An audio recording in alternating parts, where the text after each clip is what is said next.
Are you facing engine noise that sounds like this?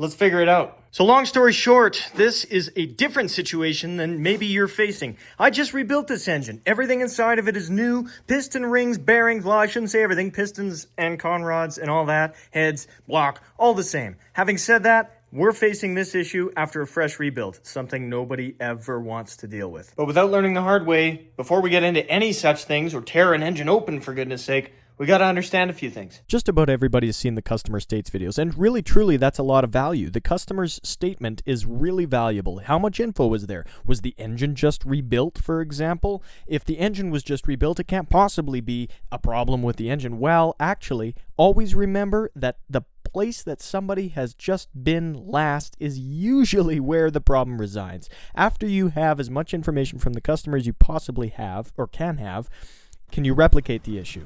If you can, and it's an issue, typically mechanics have a lot of expertise. They already know what the sound is, they know what it sounds like, and if so, do you already have an answer before you have to look for one? And what I mean by that is there a technical service bulletin, aka a TSB? Is there a recall? Is there something that says, hey, listen, this noise that sounds like this, it is absolutely this, X, Y, and Z, you get my point. Basically, if there's a piece of documentation that says, here's the answer before you go tearing it down, find that. If you don't already have that answer, or if it is a very common sounding noise, but there isn't a piece of literature confirming it, then you got to pinpoint it. Listen carefully. Listen with a stethoscope. If you don't have a stethoscope, use a flathead screwdriver, use a crowbar, use a tire iron like I'm using.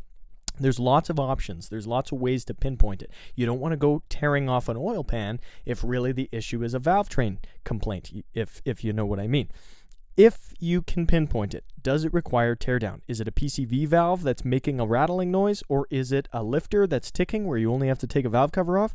Or is it a timing issue, for example, in our case, where it requires the front cover to come off? And now that we've pinpointed it, let's get back to it. With that out of the way, I am very familiar with this engine. I know exactly how it works, I know how it's constructed, and I've worked on many of them. I've rebuilt many of them. It's the Ford 4.6-liter modular V8 in all the Panther cars, placed in F-150s, etc., etc. I shouldn't say all the Panther cars, of course, there's lots of history involved there, but I know exactly what issue this is because I've heard it. Now, here's the troubling part. Of course, we know that this is a timing chain noise. It has a signature roller coaster sound, and you can hear it at idle. It changes with RPM. It's coming from the front center area of the engine. And things that cause that are typically bad guides. Plastic is broken. It's hitting metal. There's not enough tension on the chain. Bad tensioners. Things like that. But these tensioners are new. These guides are new, which definitely means that's where we should start. A tidbit of information that you should always remember, in my opinion, is that if somebody's recently been somewhere, that's actually the most likely place the problem lies. If somebody claims to have done a wiring repair or an engine rebuild or blah, blah, blah, and now they're facing something, no, that's already been done, I'm very resistant to that. It usually means something may not be their fault, but it's definitely something that's been tampered with. All of that said, let's finally get into this engine now that we understand why. So now we can look at, yes, it requires a teardown. How do we do it? And in this case, it looks kind of like a rat's nest, but let's break it down very simply. Ford says you need to remove the water pump, drain the cooling system. You need to, some places claim you need to remove the engine. In this case, to remove the heads, it says to remove the engine. You don't have to if you're willing to work around some things. Having said that, there are some cases you should not try to get around procedures like removing the engine. Sometimes it's actually impossible, and sometimes it makes it 50 times more difficult. To break it down, really all we have to do, valve covers, intake can stay. Water pump, that can stay. Things like that. Valve covers are supposed to come off. If you really wanted to, you could just take these front 4 bolts out and try and snake it out. But there are dowels on here underneath the timing cover, indexing it to the block. And you don't want to try and put any side loading pressure on those dowels. So it's way more worth it to just remove the valve covers. Plus, we can check on the valve train, make sure there's no additional noise there. But before we get to anything, always remove the negative battery terminal. Obviously, we're unplugging computers and modules and sensors and wires. Never skip this step. It's just not worth it. It's just always worth doing. All right, so we need to get this sort of stuff out of the way. First, we need to get the air box off of here. Make sure that sensors are disconnected. It's very easy to lose track of that stuff.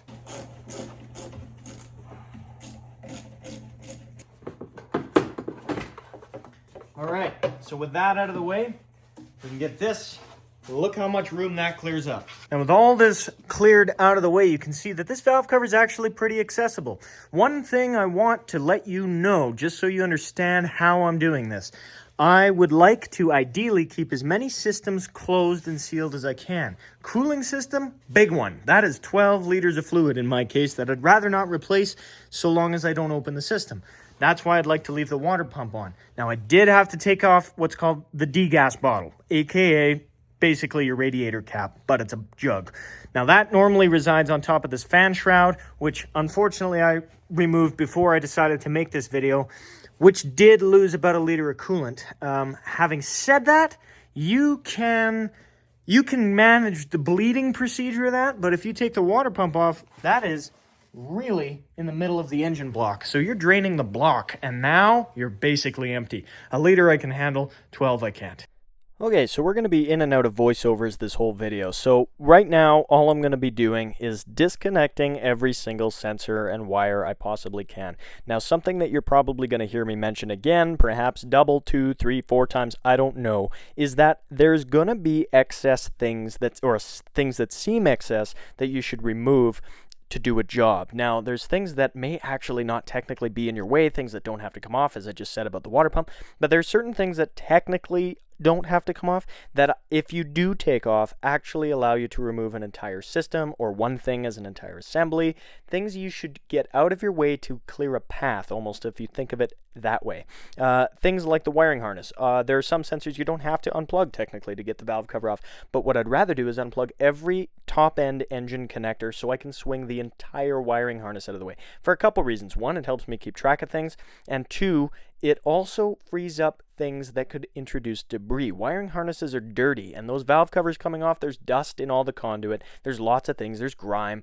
If you get all the things above the valve covers out of the way as you possibly can, as many things as you can, that really minimizes risk, it minimizes debris, and also it really helps speed up workflow. So that's basically what I'm going to be doing now on this side and the other side of the engine.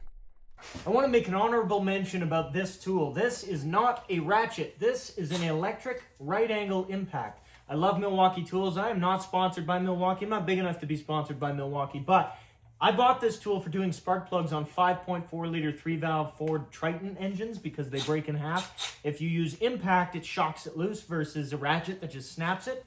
I bought that for this, and I also bought it for radio interference capacitors. It's a whole other story.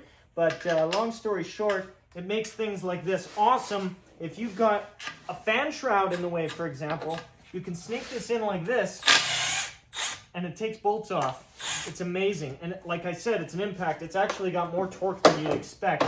It's pretty sweet. Now this ground strap is off, and we can get this entire harness basically out of our way. Okay, something is awesome right now. So all of these pigtails have been disconnected. One thing I want to mention is it's worth disconnecting anything involved with the area you're anticipating to work. In my case, the crank sensor is nowhere near this. There's 2 AC high and low pressure sensors that have nothing to do with pulling the valve cover, but it's worth pulling the pigtails off because then you have an end, right? And then you can snake this harness through.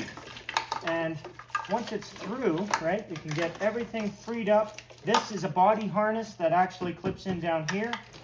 You can take this off, and look at all this room we have now. Because I've decided to disconnect harnesses that aren't involved, I can snake the entire thing out of the way. Now, there's a couple things, and this is a little auxiliary harness for this PCV valve here. That's something that you'd have to keep track of. You could either plug it back in to the main harness, or you could leave it plugged into here, but either way, you just need to be careful of it. I know exactly what it's for, so I'm not too worried about keeping it organized. Now, there's a couple other things. fuel line is right here. You can either leave this connected or you can disconnect it. That's entirely up to you. I have the tool for it, but just be aware, on most vehicles, it requires a special tool. There's usually a little clamp right here that you can remove, and you can take this off. But this vehicle does not have a Schrader valve, same as a tire valve for air. It doesn't have a valve on this where I can relieve fuel pressure. So if and this has been running within the last day or so, there's a check valve on the fuel sending unit that keeps pressure up here for, you know, a quick enough start, so it doesn't have to bring it all the way back up from the tank.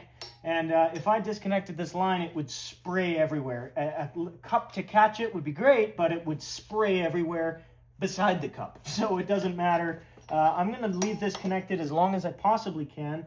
And the other thing to mention is that this heat shield right here is about, I want to say 3/16 of an inch thick. So it's relatively thick for a heat shield. Now, this valve cover is not easy to remove on this side.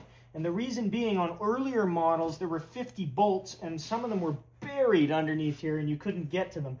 They lessened the amount of bolts on this newer version, but this shield actually takes up just enough room to the point where you can't lift this valve cover high enough to get it over the camshaft that lays underneath it. So, unfortunately, as annoying as it is, it's worth taking this heat shield off. And I don't mean cut it off, I mean unplug 2 wires, disconnect 2 push pins, and snake it out. I'll show you how to do it. It's really easy. Okay, so here's how it's done. Basically, we have a sensor here on the top of the HVAC transfer box that needs to come off, obviously. And then the hard one, way down here, which you can't see. Let me get you a better angle at that. All right, so it's right there. This guy, this here, I believe is for the blower motor resistor, but I'm not entirely sure. It could be for anything. You'd have to refer to the diagram. Having said that, the reason I'm showing you any of this stuff, the reason I'm showing you how to remove this silly heat shield is really one reason. Same point as the wiring harness, you want to remove more than you think you have to. It gives you extra room. And now this is an opinion of mine, extra steps beats extra labor.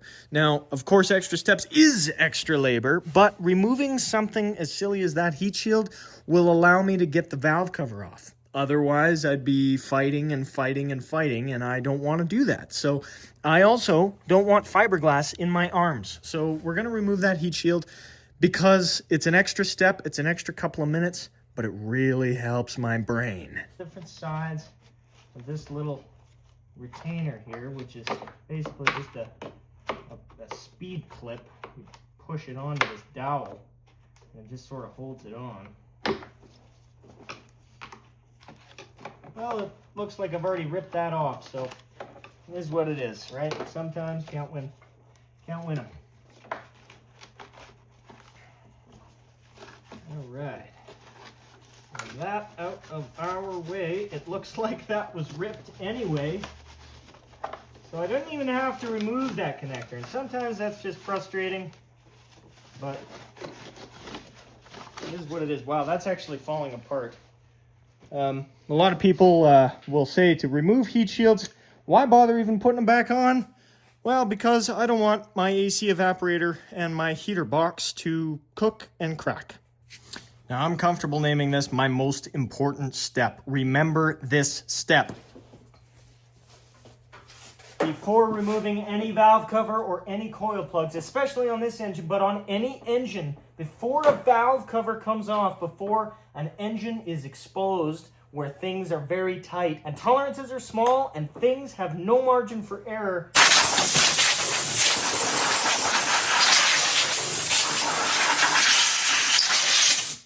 absolutely crucial that this valve cover gets this perimeter completely cleaned. I don't mean with shampoo, but I mean no debris, no dust, nothing can fall into this engine, or else there could be huge problems.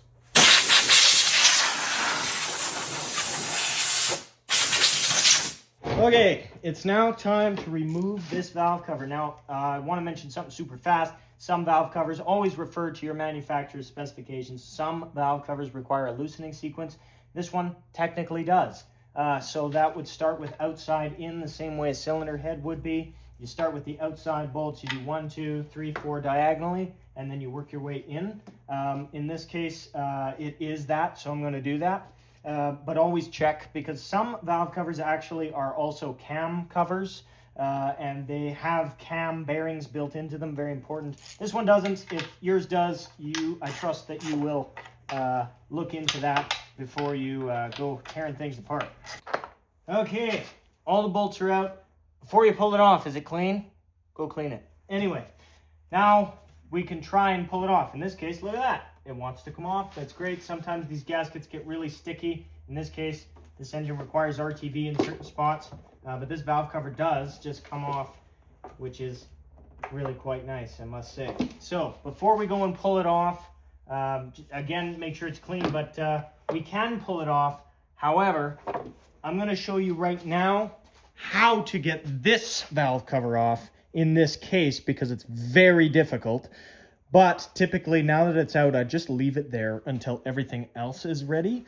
But I'm going to show you how to get this front cover off. I just realized I said front cover, but really I meant valve cover. So on these engines, this heater box is really in the frickin' way. So are the heater hoses. So is pretty much everything. So really, you're going to have to put some pressure on this, but you're going to really try not to. There's just a little ridge here, enough room to kind of snake under it. And it's completely counterintuitive, this whole process. So you are going to try and tilt and pull, but you can't at first. So really, it becomes kind of a corkscrew situation. You get this corner of the valve cover under this ridge like this. Kind of pull away so the front is clear. You know the front is clear. And then the rest... Oh, no. Frickin' retainer just fell out. Oh, God. And just to be clear, I don't mean valve retainer. I mean this retainer for this silly valve cover bolt, which goes right there. Just fell out. So keep track of these two. These should not fall out, but in my case it did. All right, back to it. So we're going to get this heater hose out of the way so we can get the proper angle. Really, it's just about getting it under, getting the front clear. Then once the front is clear, you can tilt it up enough. It really helps if the ignition coils are out of the way, but it's not necessary.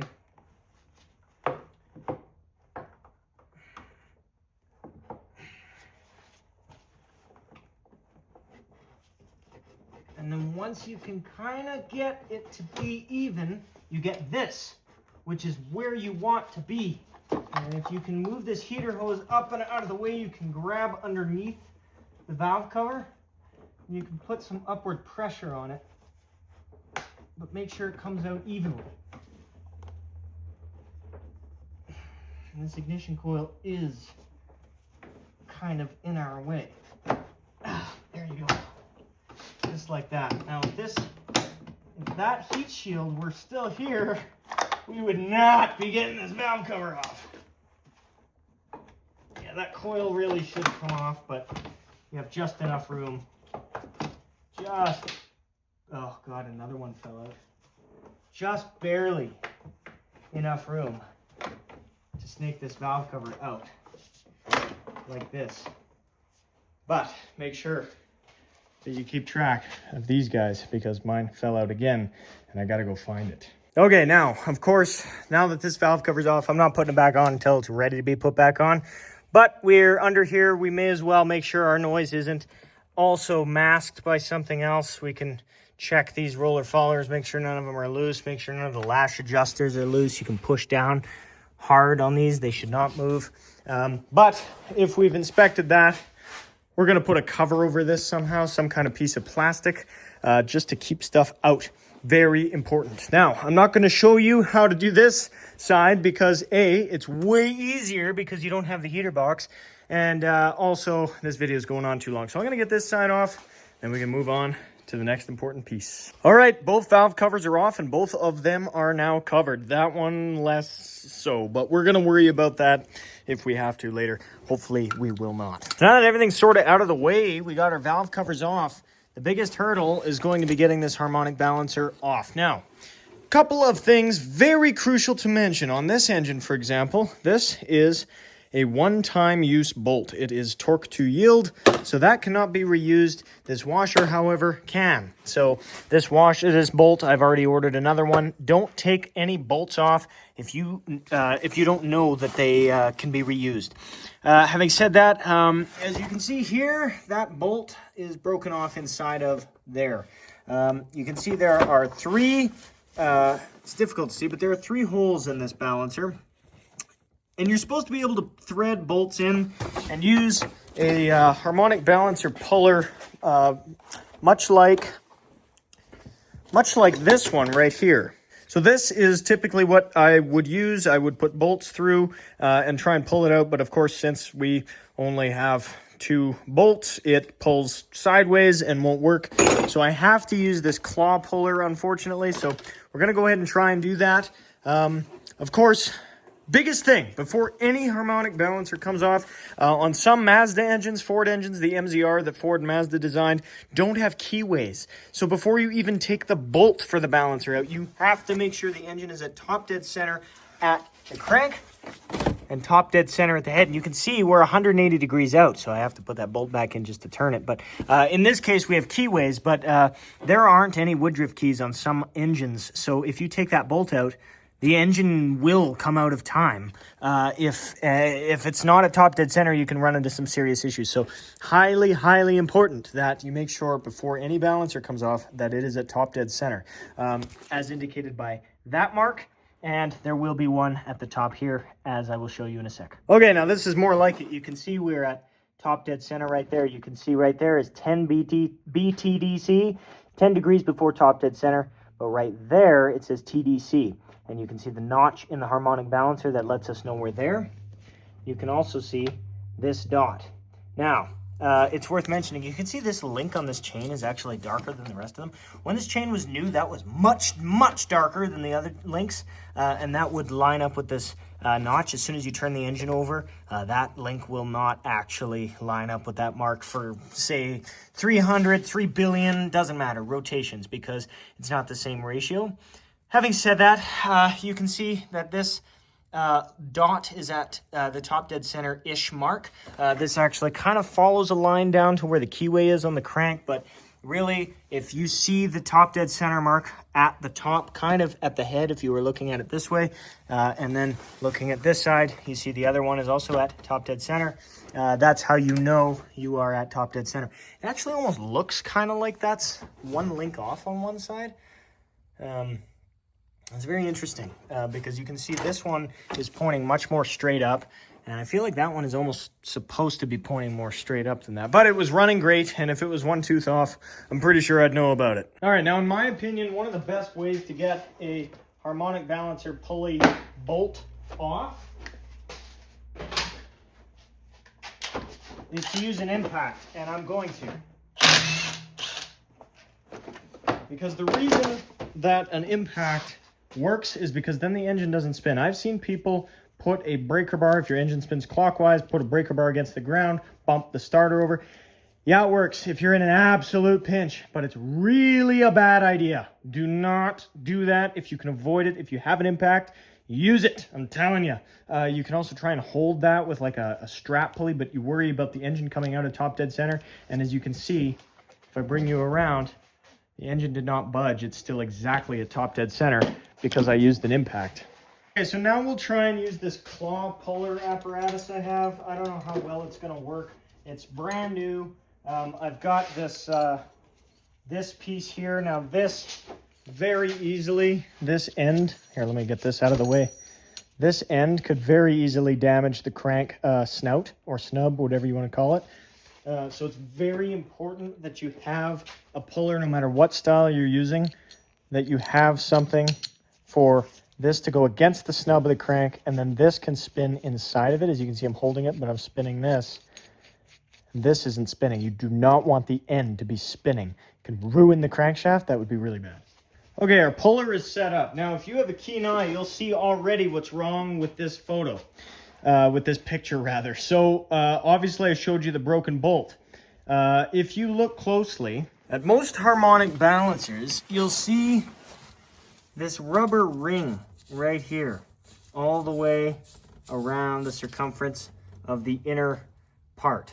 Now, that is the harmonic balancer itself. That's the reason that it has dampening and sort of harmonic canceling abilities, because it has this dampener, this layer in between the pulley and the actual balancer itself. So you'll see that is something that obviously can become detached or ruined or broken. Now, it's pretty strong. It's strong enough that I'm going to pull from it. However, don't if you plan on reusing your harmonic balancer. Now, this already has a broken bolt. It shouldn't be on the vehicle anyway. I'm planning on replacing it.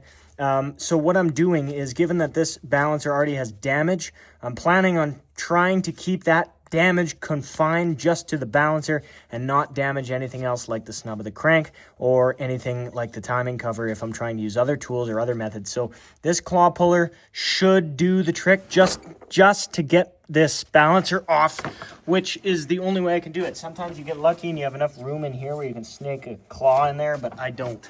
So I'm going to try this way and we're going to hope it works.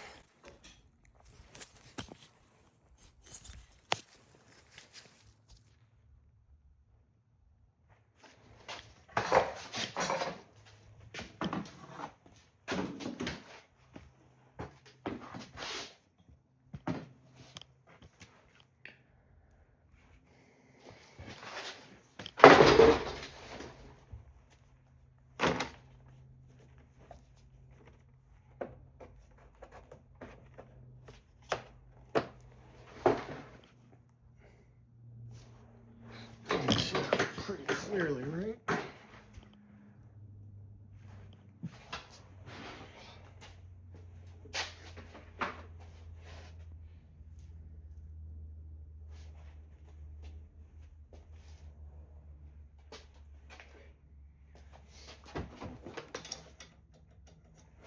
Oh, that's a 16, right? Is it? Oh, it is. Wow. Okay, now this is the part where I would not recommend using an impact. I'd recommend using a ratchet. So let's see if this is strong enough to just get this balancer off.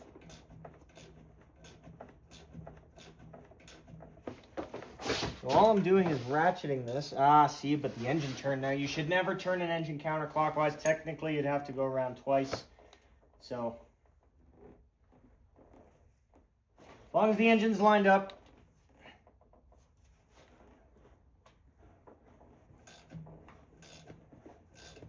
I think it's starting. Is it coming? I think it is. Yeah, it's coming. There it goes. Now get ready, because this thing's going to want to go flying. Not like flying outward. If this is hard, too hard to turn by hand, typically there's something else in the way. Don't force it. But in this case, it's nice and easy. It's gliding off. So I just got my hand on it, ready to go, and there it goes. Just like that. Now that that's off of here, yeah, honestly, that didn't use as much force to take off as I thought it would. So I could reuse this, but I'm not going to, because it's not worth it. It's $100. It's expensive, but it's really not worth having this come apart, because if anything went wrong or there was too much vibration or force, even this added weight of this bolt, if you notice these holes, these are drilled on purpose, and that is roughly the weight of a bolt. So that could add too much weight, and if there's micro vibrations exerting force on that crank, you can end up, honestly, with a cracked crankshaft. So it's not worth the risk. It really, really, really isn't. Otherwise, time to pull this front cover off. So, like I said, I'm leaving the water pump on. I'm going to tell you how I'm going to do it. So we have a couple of bolts. Of course, follow Ford sequence, but these are 18s. There are 18 millimeter bolt stud combos. The power steering pump and AC compressor have 10 millimeter bolts that need to come off. The power steering pump is really annoying, but I'm going to show you how to get that. And then you got a bunch of 13 millimeter bolts all around the perimeter of it. So first things first, let me show you how to get this power steering pump off. So really what you need is a ratcheting wrench with a flex head, but I don't have one. So I'm going to make do with this. And also you can use a ratchet, a 3/8 ratchet with a flex head helps. But again, a lot of my tools are at work, so I'm really limited here. Basically, you've got a 10mm bolt right there. Now you can get to it, if you have the flex head, you can sneak the flex head in through this pulley and get onto the bolt like this, right? But I don't have a flex head, so I can crack it loose like that, but as soon as that bolt starts to come out, you can't get to it. Now, why wouldn't you just go from underneath? Well, because there's a power steering line right in the way. So that bolt doesn't come out all the way. So the trick is to leave it in there, but it also needs to be the last bolt to come out and the first bolt to go in. Because if you go tighten down the other three and that one's not tight yet, it's going to be against, bottomed out, that power steering line, and it's going to crack this timing cover or break that line off, and it would be a bad day. Don't ask me how I know that. But then there are three other bolts. Basically, it's a square. There's one there, and then two sort of behind those. Two go into the block and two go into the timing cover. So we're going to get all three of those out, or all four of those out. Well, that's inconvenient. You can see what's happened here is I've loosened this so much, and this ratchet isn't reversible. So I've loosened this bolt, and now I'm against this, and just barely. I thought I had just like a 0.5 millimeter more room there, but I have just enough clearance that I think I can grab a regular 10mm wrench and just barely get in there and tighten the bolt a little more. So the other option to get this wrench out is to crack the other three loose and pull the pump away. That'll sink the pump against the flange of the bolt, and then that line moves with the pump, obviously, so I should have enough room to get my wrench out. I may not have done such a good job explaining the predicament I just created for myself, so I'm going to try and clarify a little bit more. Really, obviously, that, like I said, that bolt I've been mentioning, you can't remove. You're not going to be able to have it out and hold it in your hand. It's going to stay in the pump because that line, that sort of flare fitting on the pump is there, and it's really hard to remove, especially while it's in the vehicle. Now, having said that, you could technically remove it. Some of you may be asking why I haven't removed that, because if you remember back earlier in the video, I said I want to keep as many systems in this vehicle sealed as I possibly can. That includes the cooling system, the power steering system, etc., AC system, and the list goes on. So really, that's part of it. And also, like I said, if you try and remove that flange, it's really hard to do it, and also it'll probably break. Now, what I've done, obviously, I'm sure everyone's encountered bumping a wrench into something, like a ratcheting wrench that you can't reverse. That's just part of the deal. So I'm loosening those other three bolts just so I can move the pump away, right? So basically the clearance between that bolt, that head of that bolt, and that power steering line will just barely be open enough for me to get that ratcheting wrench back out. And you can see I'm still trying to go at it with a couple different tools. There's no point in doing that. It's better to just bite the bullet. Like I said, extra steps beats extra labor, because in this case, extra labor is not going to get me anywhere. I'm going to break something, and I really don't want to do that. There goes the wrench. This fell off. Now it's safe to do this now because the pump is away from the block, so obviously I can continue to do this, although I'm turning it right now.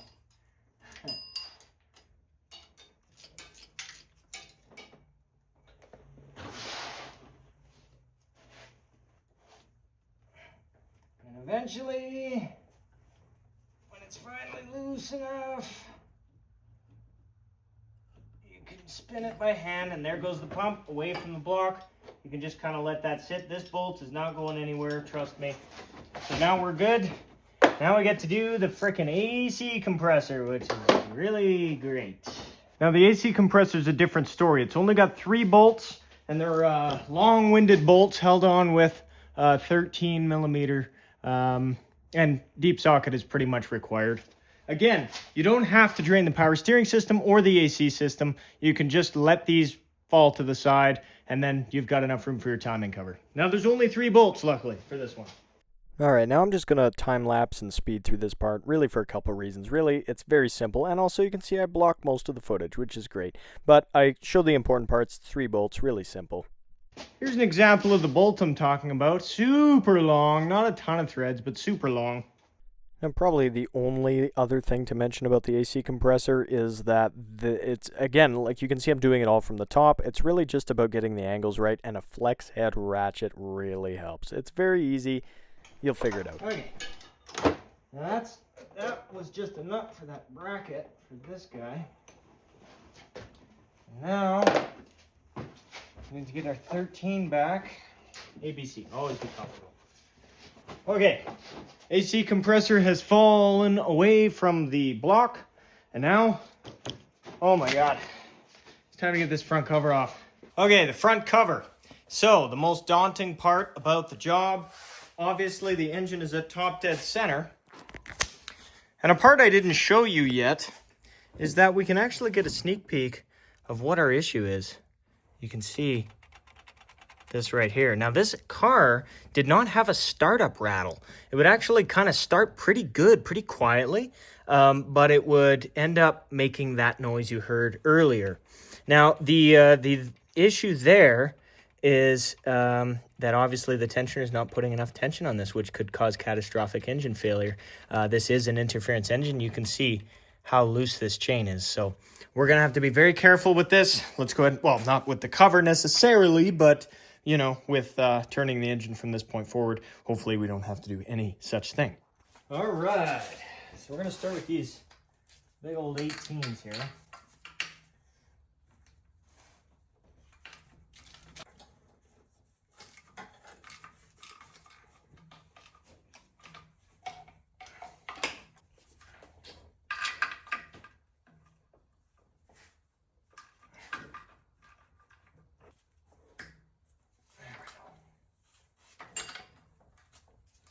Now there are also 4 13mm bolts.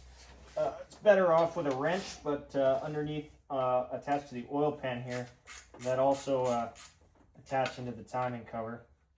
So those are important, obviously, to get out earlier than later, because we're trying to evenly unload the clamping force on this, and these can hold this in place here. So we want to get these out now, probably.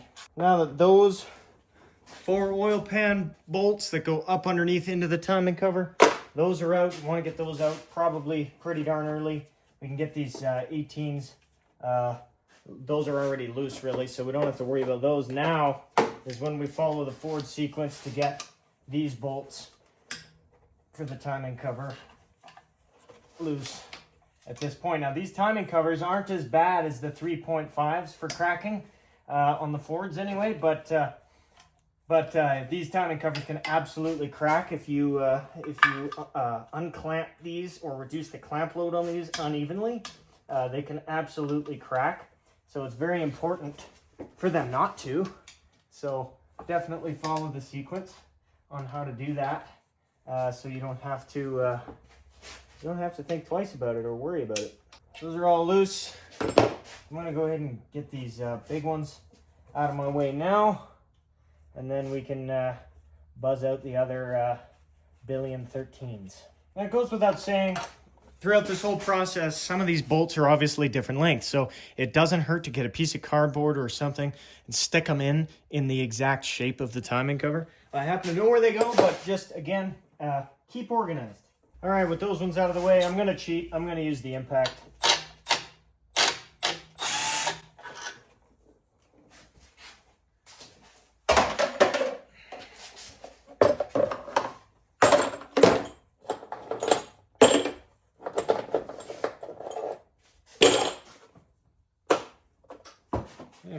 That's important.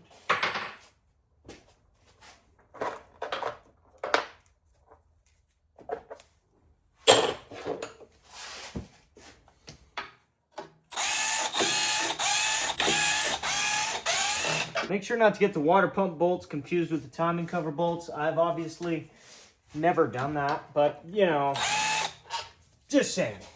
All right, all the bolts are out. Here we go. We can pull this cover away, just like that. And of course, make sure you're in a very stable position when you are going to remove the cover. Make sure this power steering pump reservoir are far out of the way. And you can just grab onto it Pull it right off there, just like that. And with the timing cover off, here it is sitting on my jacket. You see this right here? You see this nice, cool groove? You want to inspect this because a lot of times you'll see bad things. You'll see things like this, for example. You can see, let me get you focused in on this. This is damage from the timing chain hitting it. Now, what side is it on? Well, it's on the outer facing chain. That's weird because you'll notice, actually, it's not from the timing chain. I'm silly. It's from the reluctor wheel for the crankshaft position sensor. Does it look? Doesn't really look like it's chewed into it much. Oh, a little bit. That could also be part of our noise, but this that should have been clamped on there by the balancer. But anyway, now that this is off, let's inspect. Now is diagnosis. Okay, let's get the you guys stand out of the way and take a look. So basically, here's what we're dealing with. This is our timing chain. And this, a lot of times on these Ford engines, you'll hear a startup rattle. That's a very bad thing. You'll hear a just when it first starts, and then it'll go away. But the issue is that tensioner, which is this right here, is bleeding out of the gasket and just draining oil all down while you're driving. And that's a bad thing. That's a bad day. Because if that is draining, it's not putting sufficient tension on this, and then it also it bleeds down, bleeds dry. And then in the morning, this chain just beats and beats on these guides, which is a bad thing. That's a bad day. So you don't want that. You can see on this side, we're nice and tight. This is about how tight a chain should be. I mean, there's a little give, but it's tight everywhere, right? Like here, pushing on it nice and tight. That's a little looser than maybe normal, but that's not bad. The only thing is if I pull on this chain like I'm doing, like I'm just going to clamp on it, you can see how much it moves that tensioner. So that proves that it's the tensioner's fault, because this one, you'll notice, if I clamp down on this, you can see this isn't putting tension on this chain at all. It is when it's running because it pushes oil through it, but I'll tell you what the problem is. Every good story has some guy admitting guilt, and that guy's me. So when I was rebuilding this engine, and like I said, I've rebuilt modular Ford V8s a lot before, there's one thing I did wrong. With hydraulic tensioners, 99 times out of 100, maybe even 999 out of 1,000 times, you're supposed to prime the tensioners. Now that just, same way you'd prime a lifter or a lash adjuster, is you dunk it in oil, push it down sometimes. Sometimes you just let it soak, but push down and exert that tensioner piston and get it sucking oil in there. Because you can see that's not sucking very much oil. Same with this one. Now, here's the other thing. These are replacements, and these are Dormans. And I don't like Dorman for timing components ever. I watched a really good YouTube channel years and years ago. I still watch him sometimes. Ford technician. His channel is FordTechMakuLoco. I'll leave you a link to his channel in the description. And he's got really valuable info. So if you're a Ford guy, you should watch his videos, because a lot of people will do timing jobs on the 5.4, especially the 3-valve. And they'll put aftermarket phasers on them, and they fail all the time. And they, like, Ford phasers fail, but he said, and he's noticed that aftermarket phasers fail, but they come apart. And Ford phasers never come apart. They don't have the trigger wheel fall off and lodge into the chains and destroy your engine. They don't have problems like that. But Dormans and these Freedom Racing ones and other ones, they do. So very important you don't. Now, this obviously isn't a cam phaser. This is a sprocket, which is fine. These are also original chains, by the way. I replace these with closed guides, and I typically also don't like using aftermarket guides because they're usually cheap and crappy and fall apart. These ones, these are cloys. They're pretty good. They are actually thicker and beefier than the older ones, and at the end of the day, they were, 20-some-odd-year-old guides. I wanted to get rid of them. But in this case, I wanted to put something new in here. Also, this chain guide is moving. Can you hear that? That's from that bolt right there. That's a bad thing. So these need to be on properly. You can also see this right here, which is extremely alarming. This won't come off because the timing cover's there, but that should be tight against the chain, man. Like, it's not. So I think what we'll be doing is probably just guides anyway. The chains probably should be replaced, to be honest, but I'm not seeing anything that leads me to believe they've contacted metal, which is really good. The only reason I'd use these Ford chains with this high mileage is because Ford chains are made very, very well. That's another thing that he taught me on that YouTube channel, is look at how they sit on the sprocket. Are they lumpy? No, this is smooth. But melling chains, I've used lots of melling stuff. That oil pump is melling. They're lumpy. You can see the chain links just kind of stick up, and it's not hardened properly, and they're not assembled properly. They're not very precise, and they can snap, and then it's goodbye engine. So in this case, Cloy's chains tend to be pretty good. This isn't a 3-valve with variable cam timing, so I may put Cloy's chains on it. I don't advise it. I advise OEM, but unfortunately, all this stuff I can't get. I can't get OEM stuff, because if I could, I would. But I can't get OEM guides, tensioners, tensioner arms. I can get OEM tensioners, I think, but the rest of it, good luck. Can't get it anymore. They're discontinuing it. So having said that, also, once the cover's off, put a rag down in here. Oh, that's good. My oil pan gasket's ruined now. That's okay. That's part of doing business. But anyway, we're going to put some rags down the oil pan just so no debris gets down in there. And we're going to go ahead and replace those tensioners and see if it fixes it. Okay, so we're going to get the tensioners off now. Like I said, these are new, so these shouldn't be too bad. And these bolts and everything is reusable. Like I said, always check into bolts you're removing. So we're going to get them off. These are basically two 13s that hold them on each side. So I highly recommend crack it loose evenly, right, before you go pulling anything out, especially because there are metal spacers, what do you call them, bushings in here on the plastic ones, but you don't want to crack the plastic tensioner. Okay, another critical thing is as soon as this tensioner comes off, this camshaft may want to turn. The timing chain is under tension, albeit not very much, but the timing chain is under tension, as is the camshaft. There's valve springs exerting upward pressure on this. So the risk is you remove the tensioner and then the cam wants to turn really fast because it's not neutralized. It's neutralized, I should say. So technically the proper procedure is to pull out certain roller followers with a special tool. Ford makes a special tool to remove those roller followers. This is actually a copy, a cheap knockoff of an OTC tool for it, but it's actually for the 5.4 with the 3-valve engine, totally different cam plate style, so I can't use this. So instead what I'm going to do is I'm going to get a wrench on here. I was going to use a ratchet, but technically you don't know which way this cam is going to want to turn. So I'm actually just going to get a wrench on this, and I'm not going to exert any force turning this nut. I'm just going to hold it here. So that way if this cam wants to turn, I can slowly let it go instead of having a valve hit a piston, for example, even though we are at top dead center. That's another thing I want to reiterate. We are at top dead center right now. This crank by now should not have moved or turned at all. So we'll get our wrench on here just to hold it. And I'll pull out, well, that one's finger tight, which is great. That comes out. Now, in theory, because we've cracked them both loose, this tensioner should just be able to kind of pull away or swing away just like that.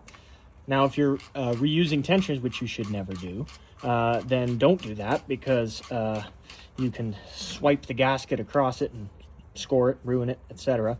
But it's okay in this case because we're not reusing it. Be ready, because this may sometimes, if it's under tension, may want to go flying. We're not worried about that in this case. But there you go. You saw it. You saw that click. You saw it just move. I dropped the tensioner, but you caught that. Good thing I had the wrench here, because I can slowly move this cam wherever I want. You saw as soon as it lost tension, it wanted to slam against the top of the pistons in case one was in the wrong spot, but we completely avoided that. Okay, so with these two bolts cracked loose, I'm going to use a power tool on this side to show you even more how unpredictable this camshaft can be if it does. But I can easily remove this bolt. And then remove this bolt. You saw, I don't know if you saw it. If I can replay it, I will, but it may not be a good angle anyway. Now this tensioner is against the head, so sometimes you actually need to be able to turn the cam just a hair so that you can get that arm to compress, get out of your way. And then you can remove that tensioner just like that. And you can see I have full control over this cam. And sometimes, again, there's lots of spring pressure preload on this camshaft. So if I let go of this, it can skip teeth at the bottom. This side did it as soon as I stopped recording. It skipped teeth at the bottom. So if I let go of this, which I'm going to do, I'm going to get this tensioner arm out of the way. If I let go of this, the chain is going to want to skip teeth if it's under tension. But in this case, it's actually not under tension, so we're good. But just be wary of that. The chains can skip anywhere they want, and you may never see it coming. So now, for example, again, I'm turning this right, not left, because I don't want to risk taking this single-use bolt out. But I can turn the cam, and you'll see, again, we're moving this fractions of a centimeter, right? So this isn't gonna cause valves and pistons to collide and bend, because like I'm using extremely little force to move this. But now we can get it just enough that the chain is off now. And you see, as soon as I let go of this, it's gonna wanna go back to wherever it is. And this is kind of this neutral position. So it's gonna stay there. It's pretty close to top dead center. And we can remove our chain, get that out of our way. We can remove this chain as well. This chain is not under preload or tension, so we're okay to just take this one off. But like I said, they can be very unpredictable. So it's crucial to keep an eye on it. Another thing I wanna mention super briefly is timing chains if you're reusing them, which in my case I did the first time. If you're reusing timing chains, it's very important to keep them on the correct bank, because whether people like to admit it or not, when you're doing a timing job, typically if you're replacing chains, you're supposed to replace the sprockets as well. And the reason is because there's a wear pattern on the chain and there's a wear pattern on the sprocket. You can get noise, you can get uneven break-in, you can get certain things like that, so it's important to keep them on the correct side. I am going to reuse these chains again because they were replaced at Ford at some point, actually, as far as I learned. So these are good. And also, like I said, I think Ford can get the chains for $100 a piece. But I can't wait several weeks to do it. So I'm willing to take the risk on reusing good chains that aren't stretched. But verify they're not stretched. And if you're reusing chains and sprockets, keep them on the correct side. Very important there. As well as if you're reusing guides, which you shouldn't do unless they've already been replaced or are brand new. So yeah, that's a lot of rambling. Okay, so I removed this timing chain guide. Now I'm going to show you guys something that I do not advise. So right here, this is a Cloy's timing chain guide. I removed the Ford ones when I rebuilt the engine. And again, like I said, I don't trust aftermarket timing components for these Ford engines, but like I said, can't get them. So had to use Cloy's. And you know what? I compared the thickness, which you should do as well, to the old Ford guides. How thick is the guide you're putting on there? And these were actually the same thickness, if not just a little bit thicker. So I decided, okay, it felt heavy, it feels good, it feels quality. But you'll notice that this bushing in here for the bolt to go through is about that deep, right? And on the old Ford guide, which unfortunately I threw away, it was thin, like this one, for example. So the bolt was recessed and it would sit far in like this, but because this is a deep well, the bolt that they give you, which this is an original bolt that Ford gives you rather, doesn't have enough threads to catch the head, and you'll strip it out. So I couldn't use that. So instead I used a very normal standard bolt that I have used that's exactly the same thread. It's an 8mm, it's a 10.9, and I used that to put it in there. And I improvised this, and there are enough threads to catch it. Again, if you push it in, but it's got this big washer that I got to get rid of. Having said that, I wanted to let you know that Melling, for example, sells the kit with these improved guides, and they have the longer bolt, but I had to use this longer bolt to make that work. Now, the reason I took the guide off is because the chain has been beating against the guides. It's been making that noise, and typically when you hear that noise, it's because it's a broken guide, and a lot of the guides are metal backed, like the tensioner arm is. Right here you can see metal frame, plastic friction surface, and you want to make sure that they're not broken, chipped, or that there's no accelerated wear, and determine whether or not they're reusable. In my case, I just did a timing job. I want to determine whether they're reusable. In this case, they are. Having said that, biggest thing is if you're reusing chains, you need to inspect the wear profile on these. Now I'm going to show you this one here. We'll get nice and close. Here's the chain I'm using, and you can notice this sort of line across the bottom, this discoloration. This is all oil tinged, and this looks shinier right across the bottom, just this ridge. Now, you'll notice something that looks kind of like that. This is normal wear, but you'll notice something about a chain that's been beating against some kind of metal guide, and you got to inspect it very, very closely and see if there's any actual wear that's bad enough that it looks like it's removed some material. You can see right there, that's more wear than I would typically like to see, and I believe that's from riding up against something. But it's not bad enough that I'm not going to risk reusing this Ford chain because it's in great shape. But you got to watch for things like that and thoroughly inspect your chain. Okay, now I got to mention something else. So here are the timing chains that are going back on, obviously, and you can see these two yellow links. If you remember earlier in the video, I told you right here are two darker links. They look definitively darker than the other links, which is very difficult to see on camera, but if you change the lighting especially, you can tell that those are two darker links. And if you count them, Ford's chains here are supposed to be 28 links between these, 30 including them. So if you count it, 2, 4, 6, 8, blah, blah, blah, all the way along, there's 28 on this side, and there's 28 on this side. So I know that these are indeed timing marks. So I colored them yellow just so you can see even better, and I'll do the same on this chain. But I wanted to let you know that if you're reusing chains, obviously it's going to be very difficult to spot the timing marks. So make sure that they are the timing marks and not something just dark and tinged with oil. Those indeed are, and you can see that now they are yellow. So we're going to go ahead and make sure that this engine is in time. Remember, it's a top dead center, and if you look, that dot on the bottom of this crank sprocket should be facing straight down, which it is, but a lot of people say this keyway on the crank needs to line up with the groove on the oil pump right there. As you can see, that groove in the center of your screen should line up with this keyway. In my case, it does. And then these cam sprockets, like I said, they don't actually really point anywhere.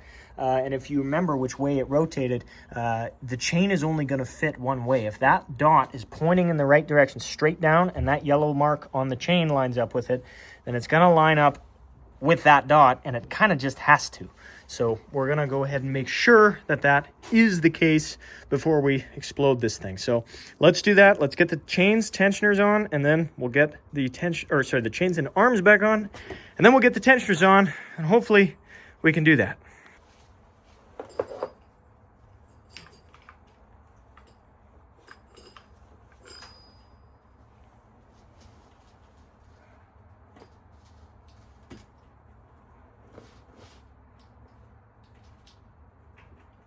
Okay, so one chain is on.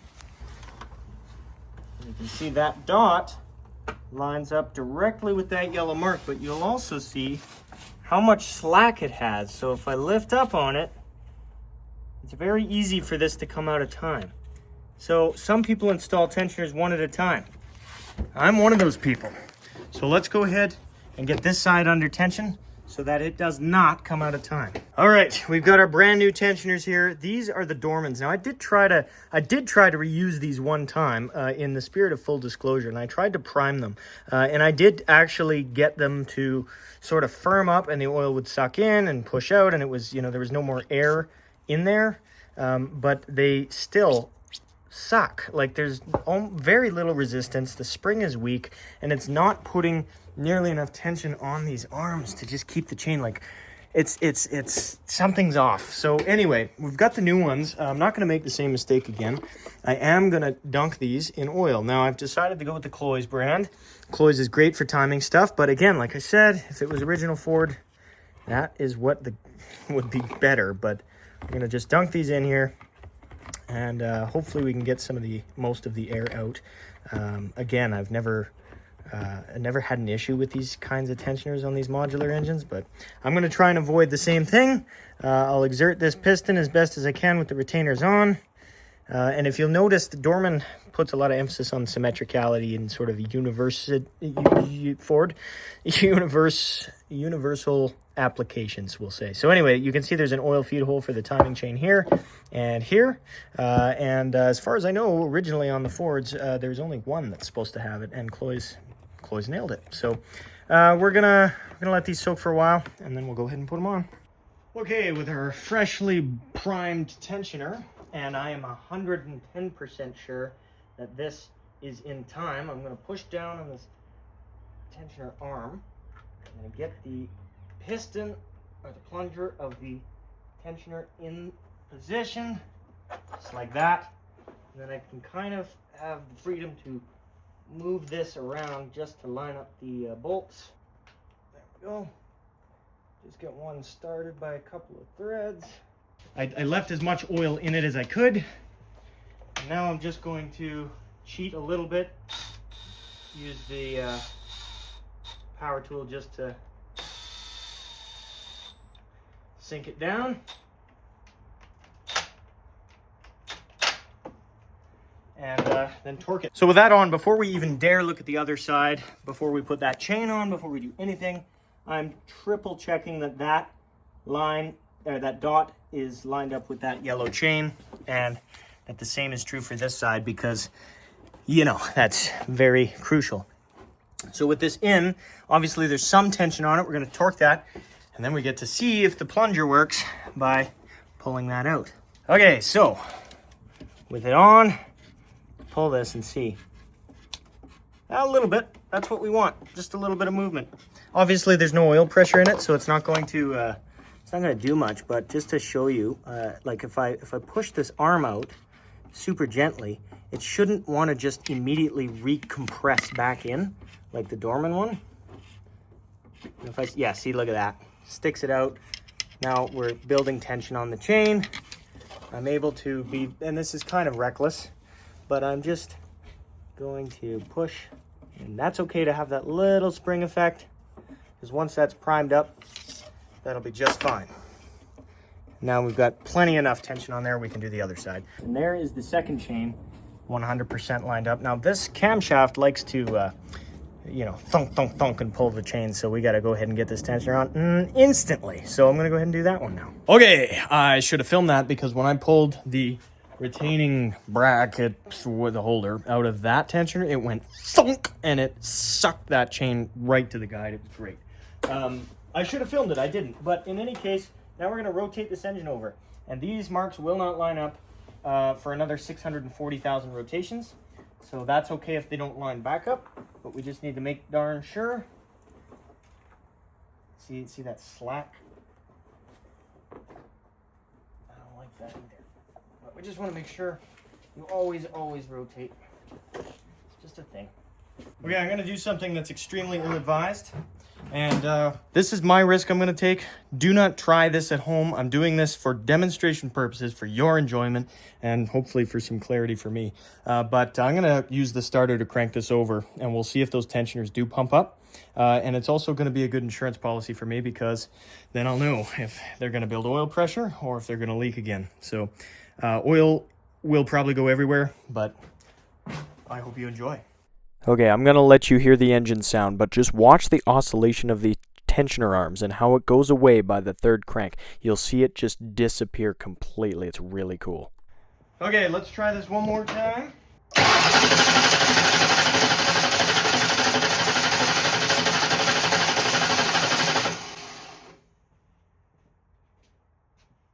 No difference? Not really. I mean, it looked like maybe a little bit less movement. Yeah, pretty similar. Let's do it again. Ready? Let's do it.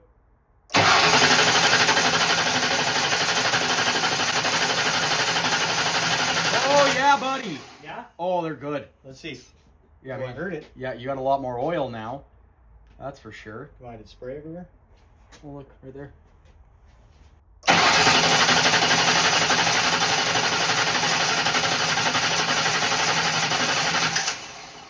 Oh yeah, you're puking oil over there though. Oh, good. The work.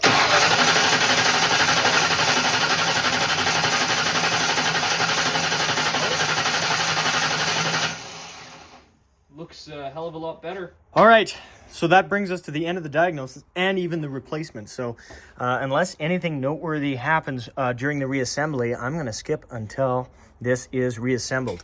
And then we will, of course, we'll verify it and we'll listen to it fire up.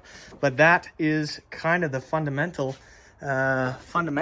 rather of diagnosing that sort of timing chain noise, and not finding broken guides was an excellent thing. So now that we can actually see how the oiling works, and we see that they pumped up, and we see that they're holding tight chains, everything is great. So let's get this front cover on, and well, all of the covers back on, and then I gotta fix a coolant leak, and then we'll be good to go. So here is our moment of truth. I have not started. I have cranked it. We're back together. The only noteworthy things, obviously the crankshaft trigger wheel for the crankshaft position sensor needs to be directionally attached or affixed, slid on to the snub of the crank. It has to be, it does have a direction, actually says front. That obviously has to be facing towards the front. The cooling system, I filled it actually through the intake. The old intake manifold, of course, had to have a crack in it right there. I don't even know how this happened. Now I say old one, this is actually a Dorman OE fix intake. And it was working great until I took it off the first time. I guess maybe I cracked it, maybe I torqued it wrong. Not sure what happened. That's why I followed torque specs. Anyway, let's go ahead and start it up. So there's a couple of procedures, obviously, before we go ahead and start anything that we've been into with our brand new fresh oil change. The first thing to do on some cars, floor the gas pedal. That puts it in flood mode. You can also pull the fuel pump relay and or fuse. And what we're going to do is just crank it.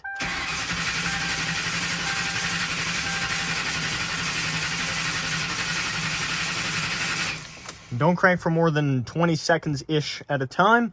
And we're just priming the oil pump, getting oil to the top of the engine, getting that oil pump nice and saturated, and obviously filling out the tensioners. And now, what we're going to do, since we have the fuel rail open, is turn the key to the run position a couple of times. And you can hear the fuel pump. Now, I did do one off camera, which I shouldn't have. I didn't start it. Like I said, I cranked it. And when I turned it, you can hear the audible noise of the fuel pump going, and you can hear it sucking dry, and then it eventually fills up and pushes pressure to the fuel rail. So do that a couple of times until you're sure. Plenty of fuel pressure. Now I'm going to hop out because I want to watch this thing fire. And also, now that there is pressure in the fuel rail, before we start it, it's a good time to take a sniff around, make sure there isn't any fuel leaking out of any injector O-rings, which obviously should be replaced. And I'm not seeing anything, not seeing any fuel, not smelling any fuel. Obviously, the cooling system has been filled. That little bit of coolant is from the previous leak. Let's fire it up. Oh, it tried.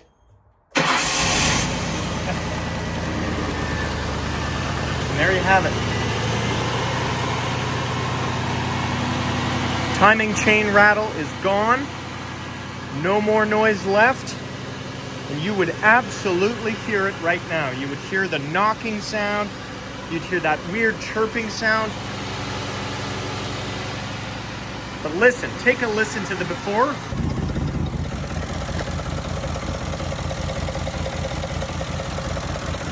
And now the after.